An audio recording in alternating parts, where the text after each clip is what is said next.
Pada malam hari ini kita akan mulaikan pembahasan kesehatan kita yang berasal dari akronim celebrations. Jadi ini dari huruf C, E, L, E, B, R, A, T, I, O, N, S. Ini satu persatu kita akan bahas. Namun karena KKR cuma 3 hari, jadi kita cuma akan bahas 3 huruf saja. Sisanya nanti saya akan kirim di grup WA Jemaat untuk saudara baca sendiri di rumah ya masing-masing. Huruf C itu adalah choice. Kepanjangannya choice, pilihan. Huruf E itu adalah exercise, olahraga. Huruf L liquids. Liquids adalah cairan di dalam tubuh kita. Lalu huruf E itu adalah environment atau lingkungan. Huruf B adalah belief, kepercayaan kita. Huruf R rest atau istirahat. Dan huruf A adalah air, udara. Huruf T temperance, pertarakan atau pengendalian diri. Huruf I integritas, integrity. Huruf O optimism, optimis. Huruf N nutrition, gizi, nutrisi. Dan huruf S social support atau dukungan sosial. Ini sudah diteliti oleh Departemen Kesehatan General Conference bahwa kesehatan yang holistik banyak bergantung kepada bagaimana kita mengimplementasi celebrations ini di dalam kehidupan kita. Sudah lama ini ditulis salah satu penulis dari pelajaran ini adalah Ibu Kuntaraf, istri dari pendeta Jonathan Kuntaraf. Waktu beliau menjadi Associate Director Health Department di GC. Dan bersama direkturnya mereka menyusun pelajaran ini. Ini lebih sempurna lagi dari pelajaran yang selalu kita dengar, yaitu akronim New Start. New Start bagus, tetapi celebration juga ruang lingkupnya menjadi lebih besar, membuka pemikiran kita bahwa untuk menjadi orang yang sehat seutuhnya, maka kita perlu mengimplementasikan akronim ini sebisa mungkin di dalam kehidupan kita setiap hari. Yang pertama adalah choices atau pilihan-pilihan di dalam kehidupan kita. Mau datang ke KKR itu pilihan. Kita mau datang atau tidak. Memilih untuk datang tepat waktu jam 6, saya harus sudah ada di gereja, itu juga apa? Pilihan. Mau pakai baju apa pada malam ini? Mau pakai dasi, jas seperti Pak Ketua kita yang menjadi pembicara?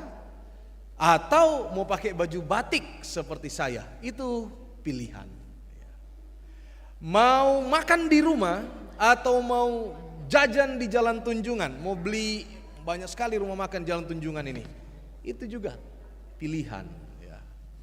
Anak-anak yang di sekolah mau beli di kantin yang sudah tersedia di sini, atau mau tetap jajan di luar depan sana atau di belakang, itu juga apa? Itu juga pilihan. Mau tidur tepat waktu jam 9 atau mau tidur jam 1 tengah malam, itu juga apa? Pilihan. Artinya di dalam setiap kehidupan kita punya apa? Pilihan-pilihan yang harus kita apa? Yang harus kita ambil. Yosua 24 ayat 15. Yosua pernah menghadapkan pilihan kepada bangsa Israel yang dia pimpin. Tetapi jika kamu menganggap tidak baik untuk beribadah kepada Tuhan, pilihlah pada hari ini kepada siapa kamu akan beribadah. Pilihan. Tetapi Yosua menegaskan posisinya, tetapi aku dan seisi rumahku, kami akan beribadah kepada apa?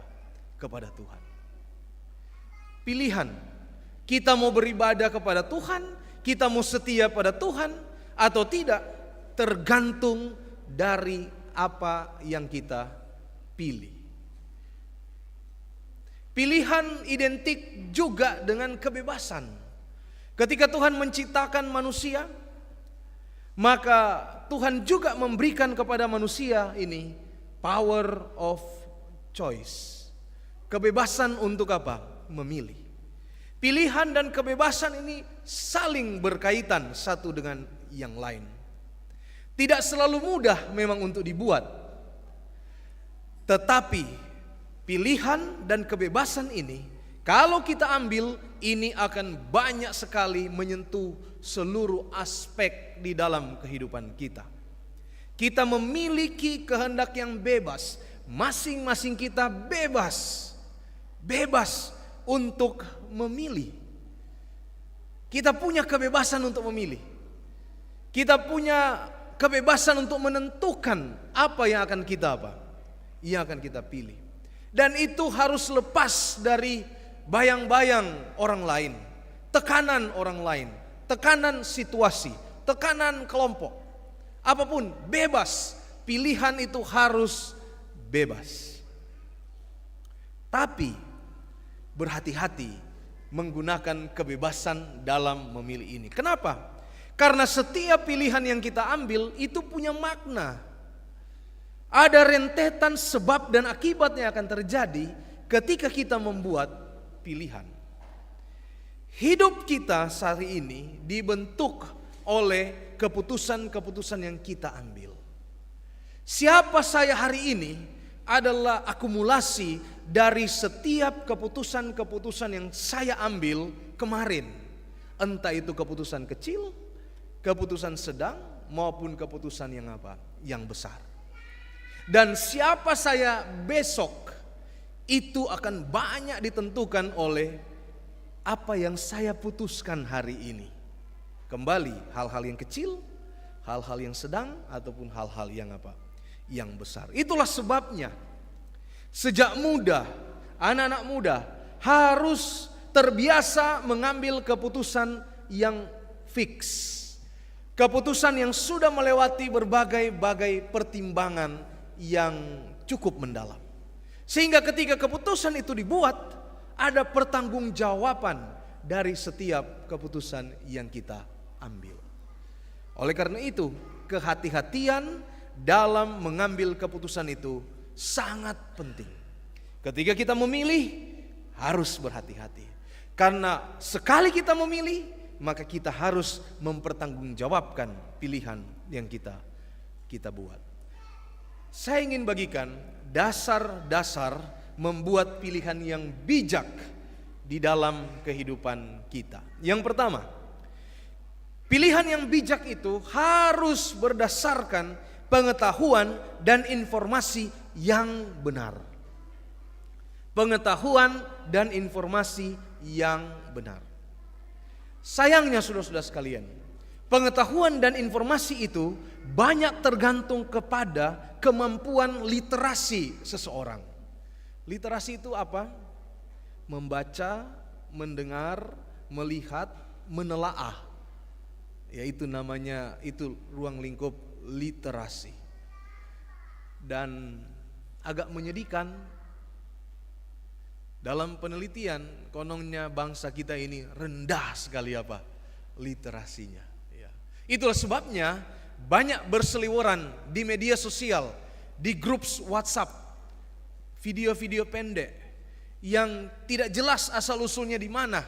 Kita cuma baca bagian pertama, tapi sebenarnya isinya tidak terlalu ilmiah, tapi dibagikan, senang untuk dibagikan. Kenapa? Karena literasi sangat kurang. Sumbernya dari mana kita juga tidak tahu. Yang penting kita ada status yang kita pasang ya. Biar orang tahu, oh bapak itu, ibu itu senang juga dia baca-baca ini dan itu ya. Padahal sumbernya tidak jelas. Jadi mari memperluas pengetahuan kita masing-masing di ruang lingkup kita masing-masing. Dan mari membiasakan diri membaca, baru meneruskan ya. Lihat ini benar enggak informasi ini? Ini berfaedah nggak informasi ini untuk orang lain? Ini informasi positif nggak?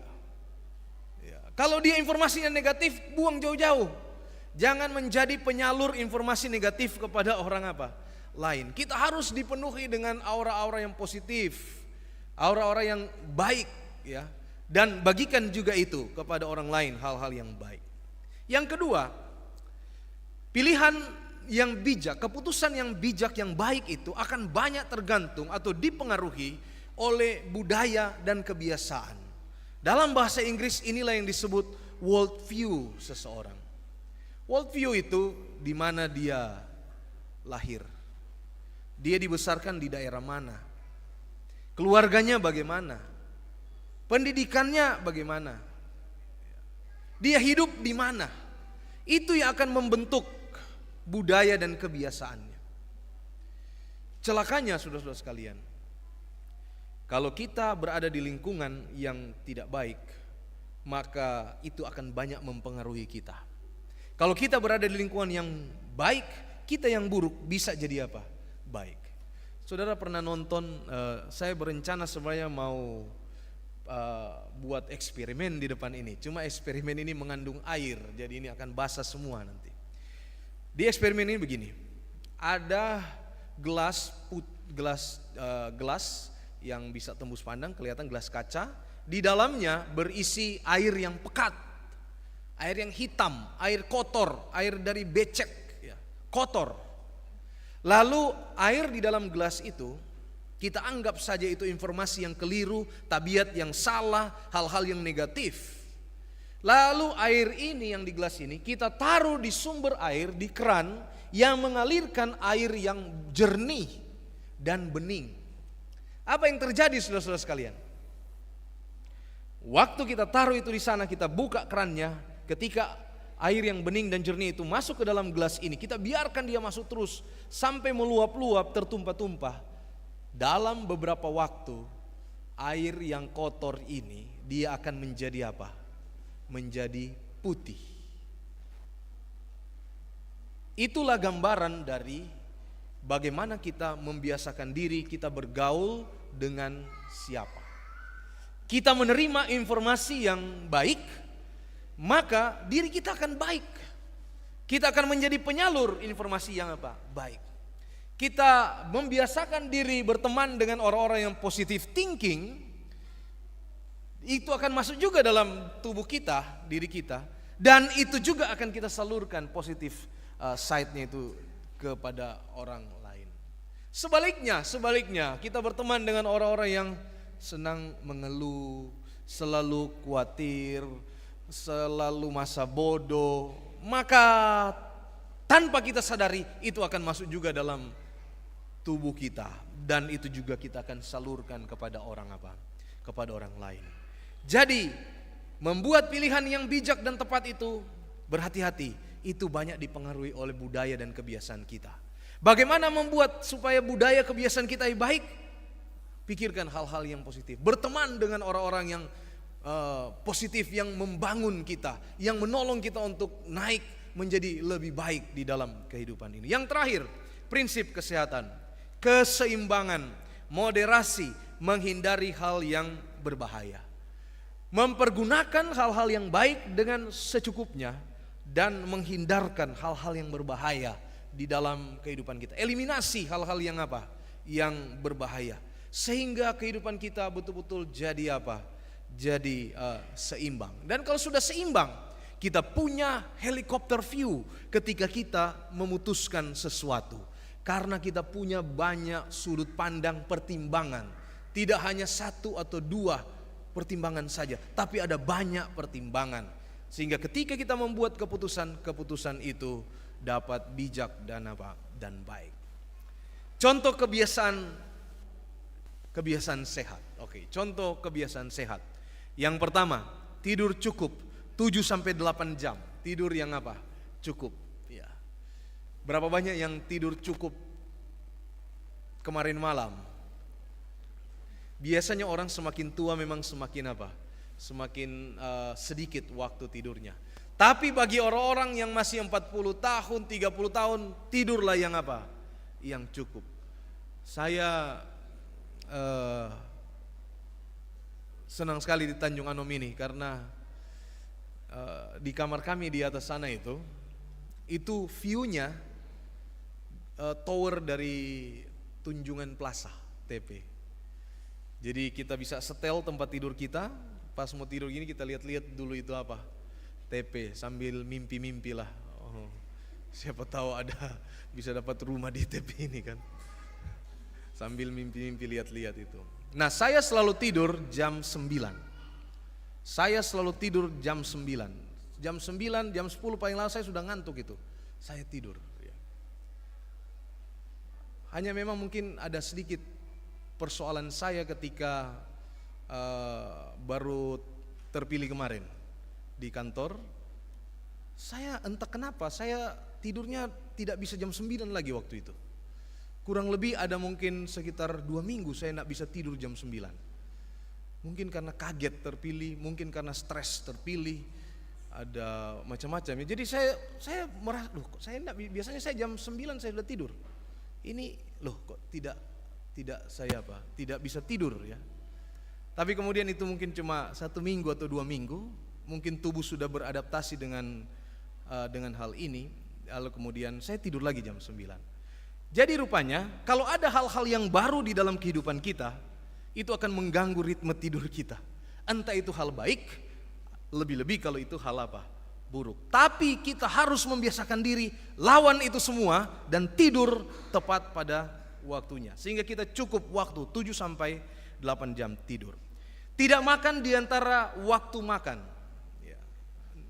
Between meals, ini yang bahaya. Ini yang menyebabkan perut jadi buncit. Ya. Ini yang menyebabkan perut jadi buncit ya. Sarapan yang bergizi ya. Sarapan yang bergizi. Makan harus bervariasi ya. Bergizi dan bervariasi. Jangan itu terus ya, jangan. Ganti-ganti makanannya. Walaupun sederhana, ganti-ganti makanannya. Olahraga yang teratur ya, olahraga yang teratur, gerak badan ya. Sekarang ini banyak handphone, banyak ini jam tangan yang bisa hitung langkah ya. Paling tidak 10.000 step setiap hari ya. Menghindari rokok, alkohol dan menjaga berat badan ideal. Nah ini berat badan ideal. Berat badan saya 75. Sebelum saya ke Ayas, saya sudah intermittent fasting dan saya sampai di 70. Tapi sampai di Ayas karena belajar terus bikin tugas sampai tidur jauh malam. Saya juga takut jangan saya sakit di sana, jadi sikat aja, kita makan aja banyak. Kita makan aja supaya terpenuhilah menurut pemahaman saya, biar terpenuhi karbohidrat, terpenuhi macam-macam baru saya ke sini. Nah, sekarang ini saya mulai jadi sorotan mungkin ya. Karena makin gemuk ya. Jadi saya berencana lagi untuk makin untuk buat jadi kurus ya. Paling enggak 70 kilo. Jadi saya banyak PR untuk saya bisa olahraga lebih keras lagi dan stop makan, no between meals, makan cukup saja, makan sederhana saja, dan bisa lebih turun lagi. Tapi bukan berarti saya menolak ajakan makan dari Opung Sianturi dan Bapak Panjaitan dan saudara-saudara yang lain ya. Tetap kita pergi makan, tetapi cuma waktu itu aja kita makan banyak ya. Di lain waktu kita makan lebih sedikit. Kebahagiaan sejati 47-48. Segala sesuatu bergantung pada tindakan kehidupan yang benar. Kuasa untuk memilih telah diberikan oleh Allah kepada manusia. Terserah kepada mereka untuk menggunakannya. Pilihan ada di tangan saya.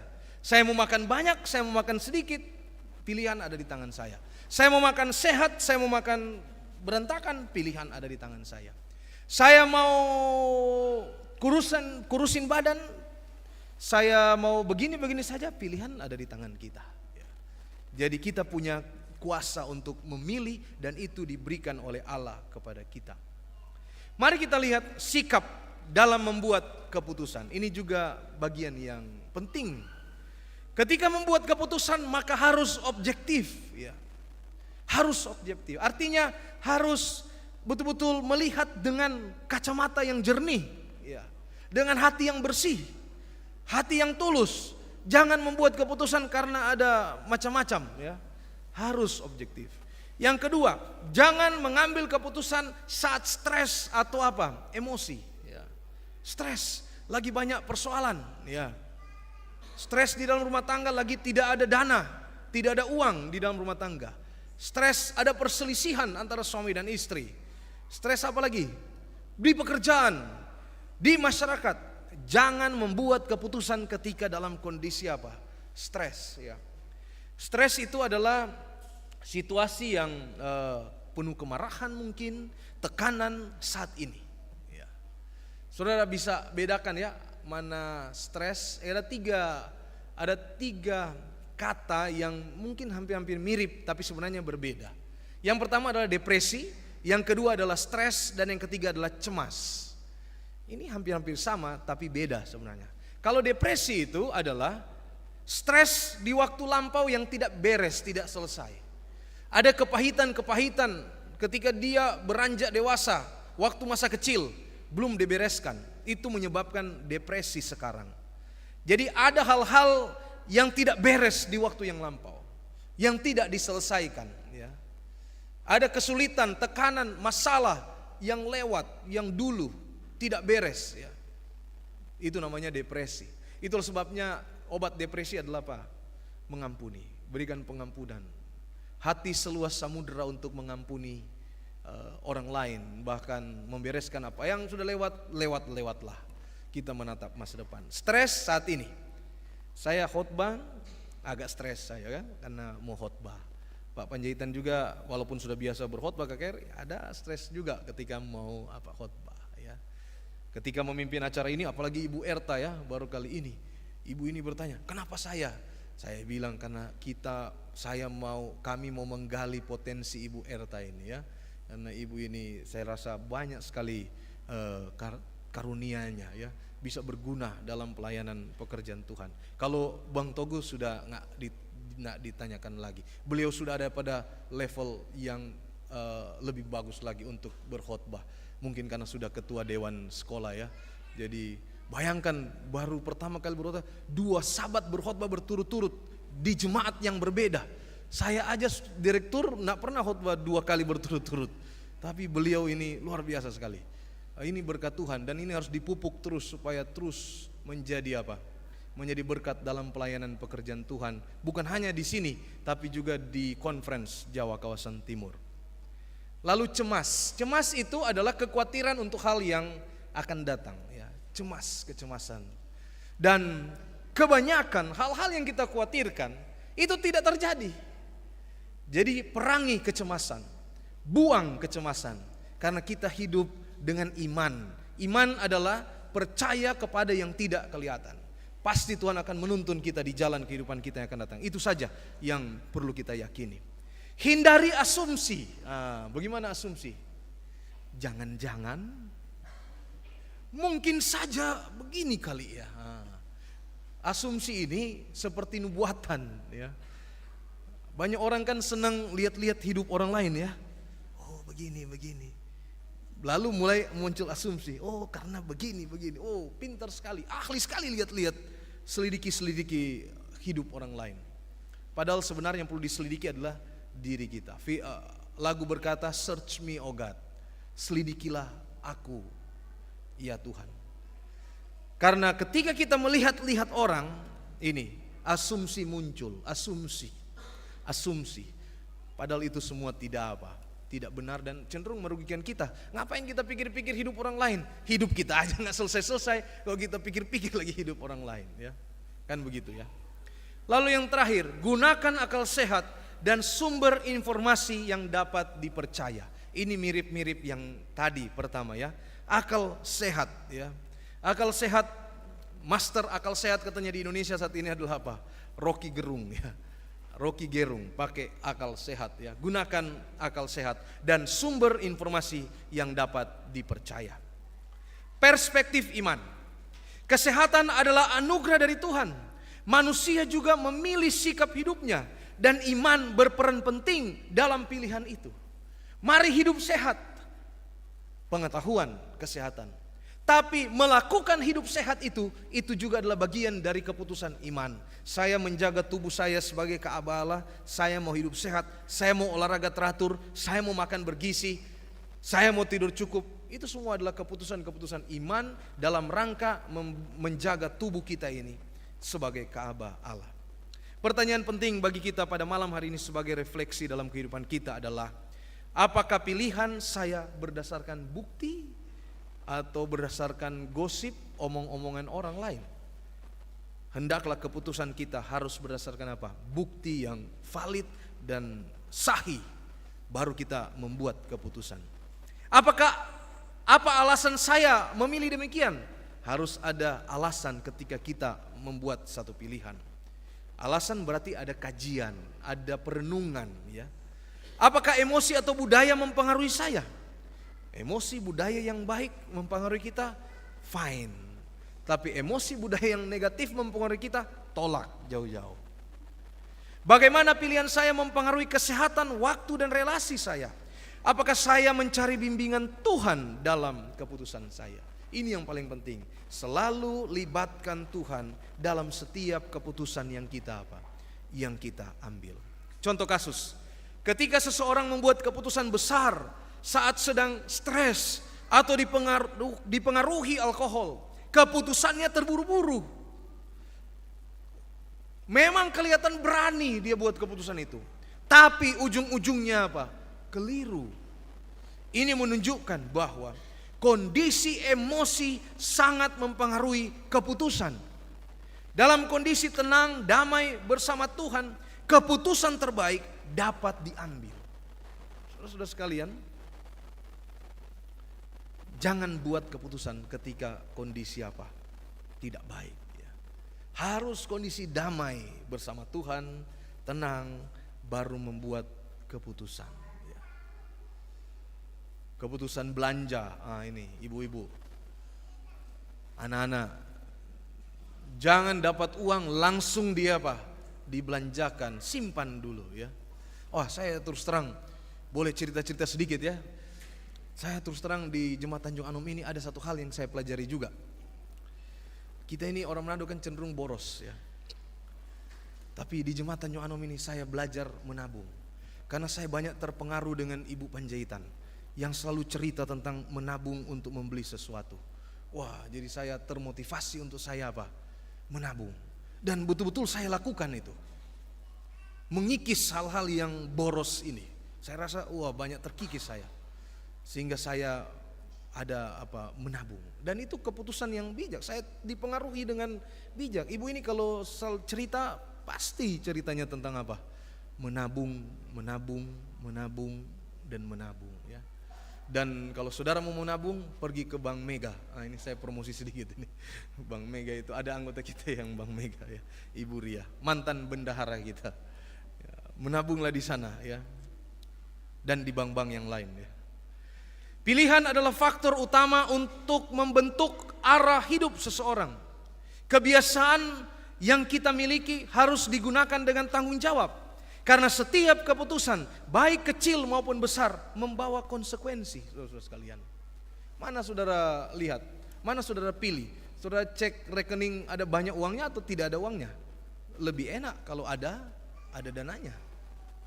Mana saudara pilih? Saudara pilih hidup sehat atau saudara sakit-sakit?